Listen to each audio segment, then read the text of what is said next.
This year, Special Olympics celebrates the 40th anniversary of the day when my mother, Eunice Kennedy Shriver, stepped to the podium in Chicago's Soldier Field to announce the start of the first Special Olympics International Games.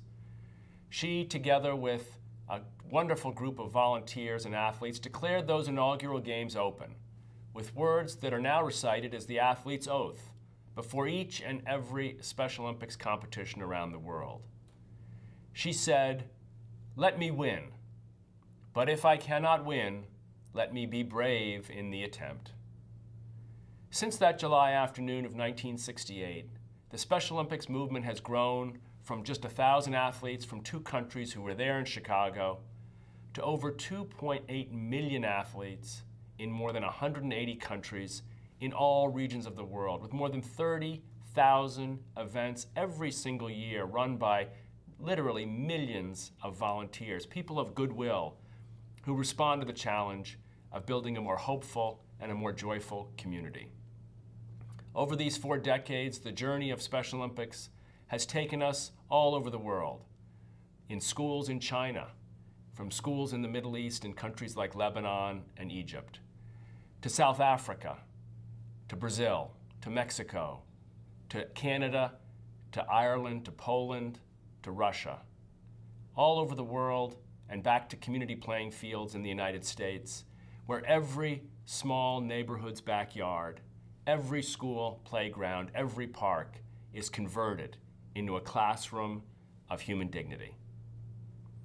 But as we reflect on how far we've come as a movement, we also have to be mindful of the future that awaits us. We have to work even harder to be a global leader in improving not only the lives of people with intellectual disabilities, they are, after all, the largest disability population in the world, but also the lives of everyone, the lives of every person they touch, because it is their example, their heroism, their courage that inspires us to create a world of acceptance and dignity for each and every one of us.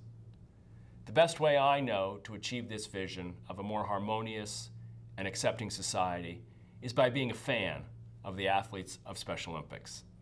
It's the athletes, in the end, who are the heroes of our movement. It's their constant demonstration of courage and dignity, often in the face of tremendous injustice and persistent intolerance. It is they who inspire each of us to achieve our best in whatever life brings to us every day.